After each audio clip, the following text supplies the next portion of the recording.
Coming up on Kochie's Business Builders, it's Sales 101, exploring the new world of digital marketing, and the young entrepreneurs behind Thank You Water share their journey to success, which is changing the lives of others.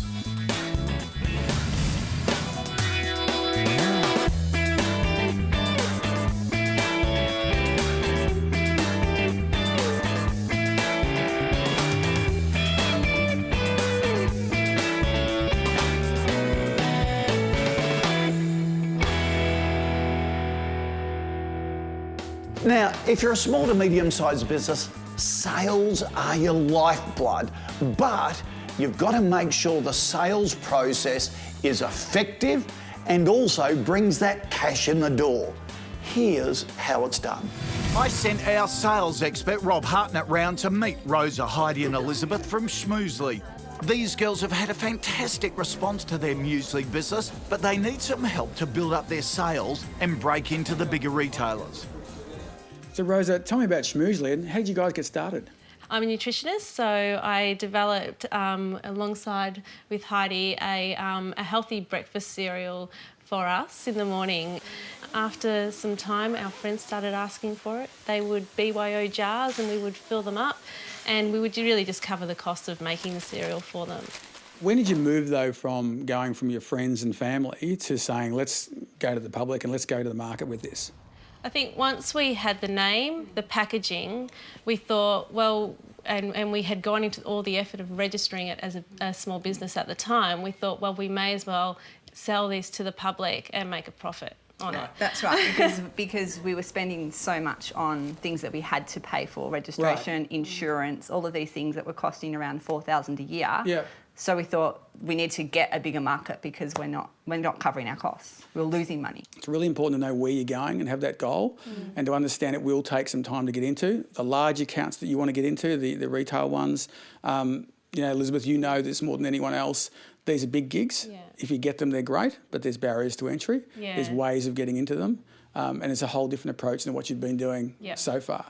But when you're selling this stuff, you've got two buyers. You've got the person who's buying it off the shelf and the person who's buying it to put it on the shelf. Yeah. And it's the person who's putting it on the shelf is, I think, where the focus needs to go. So we know that person that's buying it off the shelf really well. Really because well. we're that person. Exactly. So we find, the buyer, the challenge at the moment. You've just got to transfer exactly the same thinking into someone who's buying the product, who's a buyer of food. What does their world look like? It's margins, it's stocking, it's scale, it's what promotion you're going to do for them, how you're going to mention them on your social media, how you bring, what are you going to do for them? It's all that packaged up.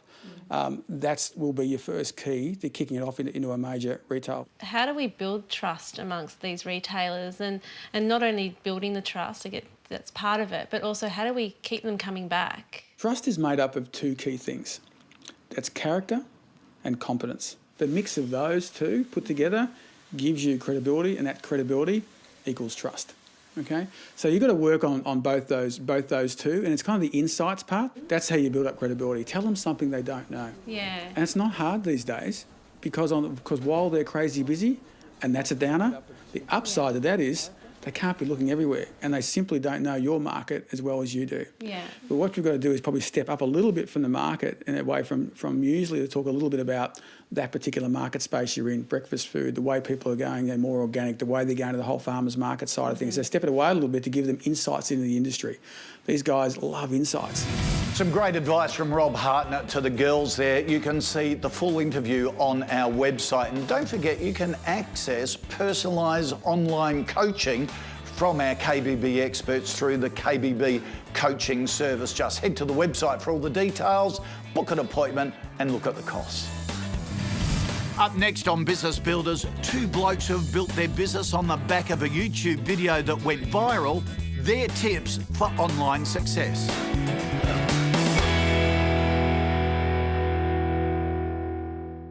This business tip brought to you by Yellow Pages. Word of mouth is just as important today as it always has been.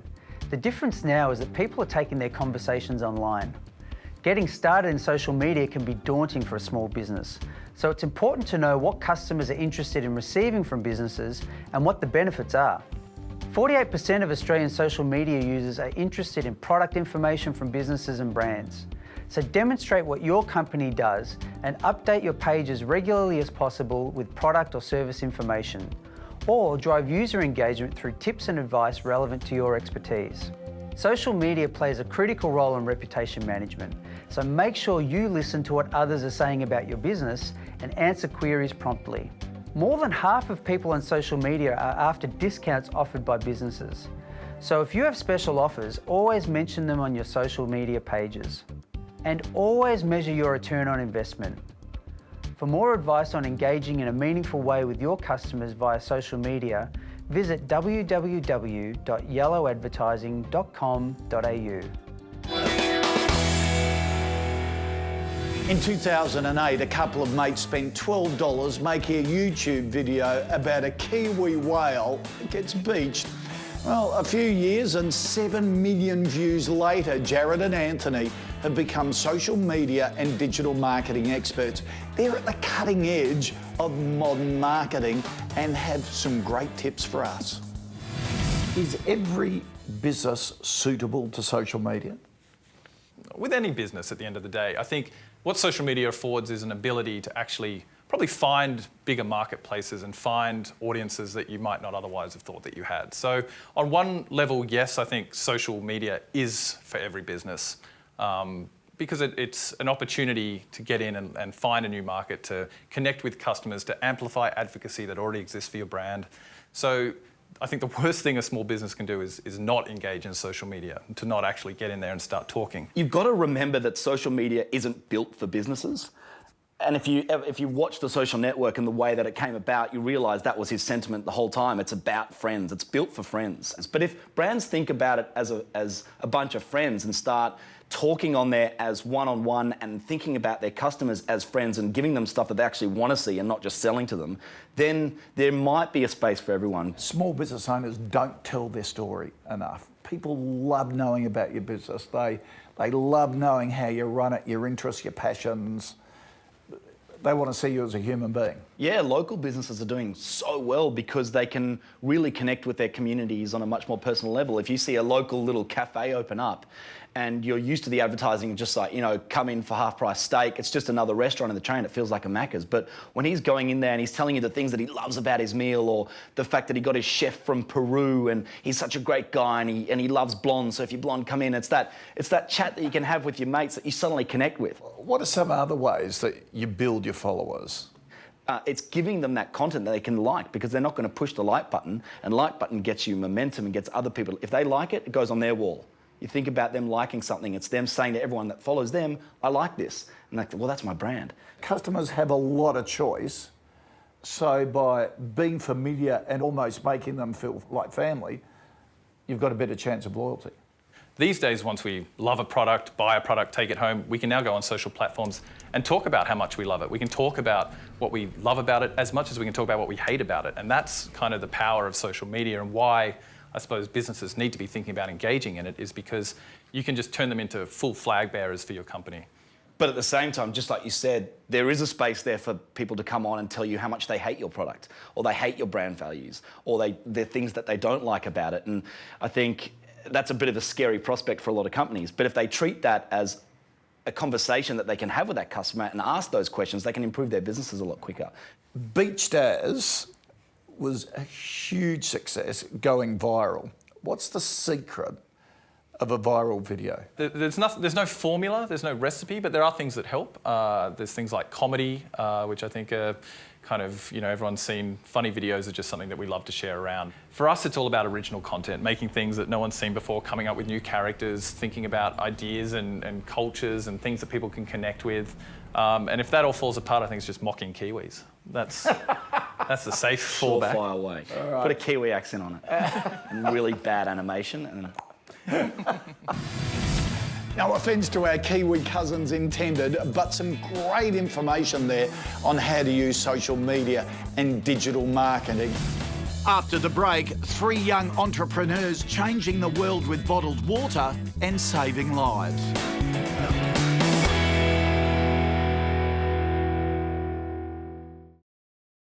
This segment brought to you by Yellow Pages. Simon, how important is it for a small business to have a digital marketing strategy? It's really important. What we find is that the majority of small businesses aren't planning what they're doing. And you've heard that old adage, if you fail to plan, you plan to fail. That's what's happening in digital. People are doing activity, they're spending money, but they're not really clear on what they're trying to achieve. So how many different outlets do you have available to you? There's so many. That's what the real struggle is. These days you've got to think about what you're doing with your website. How am I looking on Facebook? Do I engage with Twitter? What am I doing on YouTube? How do I do Google advertising? And what's happening with my Yellow Pages presence? So many things happening at the one time. It's a real challenge for small business. So how do you stay up to date with the different tools and the techniques, because it's constantly changing? Yeah, look, there's a lot of really good experts that talk about how to market a small business.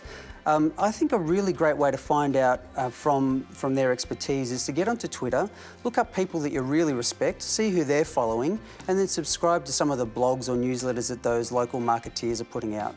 So what would be the first step to getting online? The very first step, believe it or not, is almost a traditional step. You've got to think about who your customer is. Think about what they're using. Are they young? Are they a bit older? Are they more likely to be on Facebook? Are they more likely to look you up on a website? Think about where they are and what sort of conversation you want to have with them. So how can Yellow Pages help get noticed and with the marketing? We're finding that local businesses are really appreciating the level of service and support that we give. Because there is so many options, you want to have one place where you put your content, where you list your business, and then it gets listed everywhere, on Google, on Facebook, on YouTube, on the Yellow Pages. Having that single point that distributes you everywhere is really important. So what do you say to a business owner that says, I don't have the time, I don't have the resources to do it, I'm just going to stick with the old way? I'd say to them, I really understand where you're coming from. You've got a business to run, it's hard. This digital stuff seems very, very complex. The problem for you is that the world's changed. There's so many customers out there who are using digital these days that if you don't profile your business on a digital website or a digital presence, you're not going to reach your customers anymore. And how important is it to measure your return on investment in this area? It's everything. You know, if you're not measuring it, you're not investing. You're just putting money somewhere and hoping it works out. You need to put some money in, measure the return that you're getting, and then if it's working for you, put more in. For more information, visit yellowadvertising.com.au. Look, everyone has an idea that will either change the world or rocket them to success, but most complain they don't have the resources to do it. Well, for 3 young Melbourne entrepreneurs, lack of resources was merely a hurdle. Today, they're running a hugely successful business which is changing the lives of people around the world. Prepare to be inspired.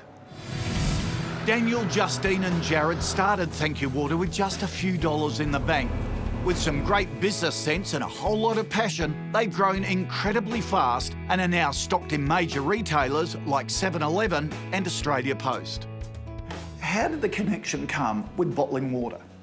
And I wanted to do something. Now, we didn't know what the something looked like. Got together with a few friends and said, you know, the bottled water industry, it's crazy. We spend $600 million on it. And I've done some research online on bottled water. So $600 million in Australia, $50 billion spent worldwide. And to us, that just went, well, you know, the world water crisis is crazy. The bottled water industry, what the heck? Why don't we combine these two extremes and get people, you know, simply helping out by doing something that they do anyway? Justine, tell us about where it's distributed. How's that grown at the moment? So at the moment we're in 7-Eleven, which has been an incredible score for us. It's in over 600 stores around Australia. Then we've got Australia Post, and then we've got also our various outlets such as like our cafes, independent cafes and outlets. So it's over 2,000 stockists altogether. Okay. Not for profit. How do you run the business? We exist purely to create a profit for these projects overseas. So we had a lot of advice back in the beginning where people would tell us to reinvest our profits back into the business to grow it. But from the get-go, we said, you know, every 3 months, every quarter, we're going to declare a profit and give it because we need to put runs on the board. How important is it that you tap into the value system of Gen X, Gen Y customers? Because they have a different value system to a baby boomer, don't they? And this plays right into it. I mean, we say Gen Y is our target market. We know that everyone in the country could buy Thank You Water, but we target Gen Y because the difference is if someone, Jen, myself, I buy a product, if I like it, I'll tell many people. I'll jump on Facebook, on Twitter, I'll let people know about it. And it's free marketing for us, and it gets the word out there. Gen Y's savvy, and they can see through campaigns that aren't serious. Yeah. Do you think that's a secret, Dan, to you winning, that you actually deliver on a value? Yeah, for us, our focus is projects. Bottles are exciting, but it's projects, deliverables on the ground. We want to show GPS coordinates of all our projects, photos, videos from the field, and it's that I think people go and say, okay, well, there are results, this is really happening, we're getting behind it and it's getting bigger, and I think that's been a big part of our success. Yeah. What sort of difference have you made? So to date, we've been able to provide over 15,000 people with access to safe water for the rest of their life. Do you talk dollars? How much you distribute at the end of every quarter? So in terms of yearly giving, last year we gave 120 grand. This year we're on track for 500, which is a great number. So 500,000 this year. A little bit of a jump.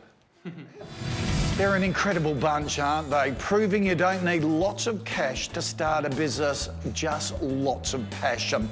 And as with all our entrepreneur interviews, they're on the website, kochiesbusinessbuilders.com.au. Coming up next, it's time for Ask Kochie, where we answer your burning business questions.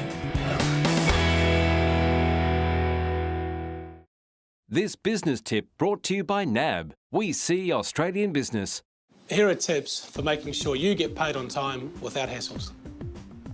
Issuing accurate and timely invoices with appropriate documentation, such as delivery dockets and purchase orders, helps prevent unnecessary delays. Explore options such as discounts for early payments, and why not negotiate the same with your suppliers? Giving your customers payment options helps to receive payments on time. Use an interest-bearing business account for your surplus funds, link it to a transaction account, and manage the whole thing online. This gives you greater control over your money. Constant communication with your customers and regular follow-ups are crucial to getting invoices paid on time. Develop an action plan for overdue invoices.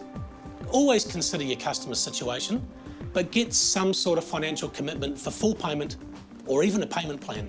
Manage everyday finances online to keep track of your money and reduce staff administration. Business credit cards for staff can help control expenses. Borrowing against invoices rather than your fixed assets helps your financing facility grow as fast as your business grows. To improve debtor management, outsourcing can be a viable option. Visit nab.com.au/small business for more information. It's Tech Tip Time with Val Quinn. Tablets are becoming hugely popular, and they're even catching up to notebook sales. But are they a good tool for your business? Well, to start with, they help you keep in touch when you're away from the office. Their 3G and even 4G connectivity means you can check your emails, stay in touch with cloud services, check your CRM, and keep in touch with social networking. So they're a good option there. To really get the full potential of a tablet, you need a wireless keyboard. This is a great slim device that connects wirelessly to your tablet and allows you to type long Word documents, for example, extensive emails, and really get some work done. One of the limitations to keep in mind about tablets, however, is that they may not have the ports that you're used to in a notebook to plug your accessories into. So check that before you buy. And also, keep in mind that because tablets run on mobile device operating systems, they are not as capable as fully fledged PCs and notebooks. This competition is brought to you by Yellow Pages. Could your business really benefit from some advice? Thanks to Yellow Pages, you could win a 1-hour business session with me in your closest capital city. All you need to do is tell us in 25 words or less how your business could benefit from a one-on-one chat. To enter, go to the Kochie Business Builders website and click on the Yellow Pages competition to submit your details and your answer. Now it's time to answer your questions that you send through to the KBB website and Facebook. First up, we have a question from Ben who says, I'm 19, in the middle of starting my own business. I've done a lot of research into the market, has huge potential, but I'm stuck. We need $15,000 to get started. what help is out there. Well, Ben, business enterprise centres should be your first stop. They're in the phone book, they're online, and you can access them through your local Chamber of Commerce as well. A BEC is designed for people who are starting out in business. They have lots of resources and can guide you through to government assistance and government grants, particularly if you're unemployed. There are government benefits to get you through. So start with them and good luck. Let us know how you go. Also, Nicole sends a question in saying, I'm currently generating all invoices and receipts manually using an Excel spreadsheet, but as the business has amped up, it's now near impossible to keep track of all the invoicing. Is there any affordable software to help me do this? Well, Nicole, there's plenty of software out there.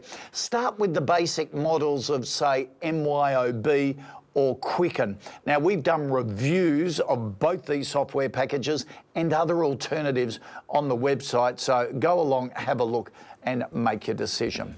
We'll catch you next time. Next week on KBB, making your website mobile friendly, how to convert those blog followers into customers, and how a home-based jeweller transformed her hobby into a business success.